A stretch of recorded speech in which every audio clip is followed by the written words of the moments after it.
সেখানে রাজশাহী মেডিকেল কলেজের ভবনের দেয়ালে মাননীয় স্পিকার বাঁশের খনি পাওয়া যায় মাননীয় স্পিকার, যেখানে 30 কোটি টাকা কাদের মন্ত্রী পকেটে ঢুকিয়ে বলেন এই বাঁশ ব্যবহারে কোনো ঝুঁকি নেই। মাননীয় স্পিকার, গাইবান্ধার 10 লাখ টাকার বিনিময়ে যখন স্কুলের ওয়াশ ব্লক তৈরি করা হয়েছিল, সেই ওয়াশ ব্লকের কিন্তু উন্নত মানের বাঁশের কঞ্চি ব্যবহার হয়েছিল।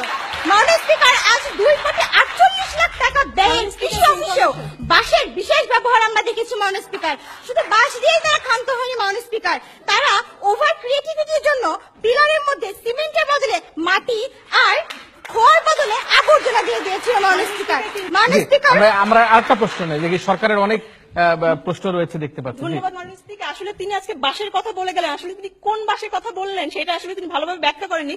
আপনারা একটু বলে যান, আমাদের সময় তো বাঁশ দেখেছেন, আর আপনাদের সময় যে মানুষ বিদ্যুতের নামে শুধু খাম্বা দেখেছে, এটা একটু ব্যাখ্যা করে দেন। মাননীয় স্পিকার, আমরা হয়তো দেইনি, কিন্তু অন্তত পক্ষে বাঁশ তো দেইনি মাননীয় স্পিকার।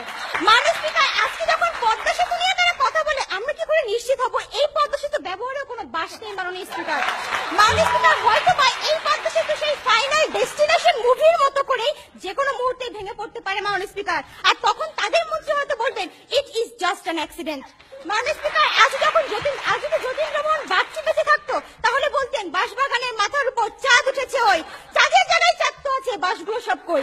মাননীয় স্পিকার, আজকে তাদের অর্থমন্ত্রী আব্দুল মাল সাহেব যখন বলেন শেয়ার মার্কেটে কোনো ইনভেস্টর নাই, সব নাকি জুয়ারি আর ফটকাবাজ, কখন বললেন মাননীয় স্পিকার? যখন লাখ লাখ বিনিয়োগকারী সবকিছু হারিয়ে নিঃস্ব আত্মহত্যা করলেন, তখন বললেন মাননীয় স্পিকার। মাসুদের ডিজিটাল ডাকাতির মধ্যে যখন 1 লাখ কোটি টাকার বেশি লুট করে ফেললেন, ঠিক তখন তার মুখ থেকে এ ধরনের বলি আসলো। আজকে দ্রব্যমূল্য কমানোর ফর্মুলা তিনি দিলেন কিভাবে?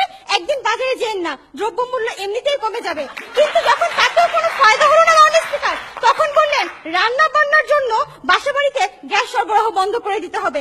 মাননীয় স্পিকার, এই হচ্ছে তাদের মন্ত্রীর অবস্থা। আজ নেপোলিয়ন যদি বেঁচে থাকতো, তাহলে তার সেই বিখ্যাত উক্তি আমাকে একটি শিক্ষিত মা দাও, আমি তোমাদের একটি শিক্ষিত জাতি দিব, হয়তো উল্টে যেত, বলতো আমাকে কিছু কাণ্ডজ্ঞানহীন মন্ত্রী দাও, আমি তোমাকে মগের মূল্য দেশ উপহার দিয়ে যাবো। মাননীয় স্পিকার, তাদের উন্নয়নের অবস্থা কিভাবে দাবি রাখতে পারে যে আজ তারা উন্নয়নের গণতন্ত্রকে সুশাসনে জোরদার করছে? তাই কোনোভাবেই এই সংসদে এই প্রস্তাবের গ্রহণযোগ্যতা রাখে না মাননীয় স্পিকার। ধন্যবাদ মাননীয় স্পিকার। আসলে উন্নয়নের গণতন্ত্র সুশাসন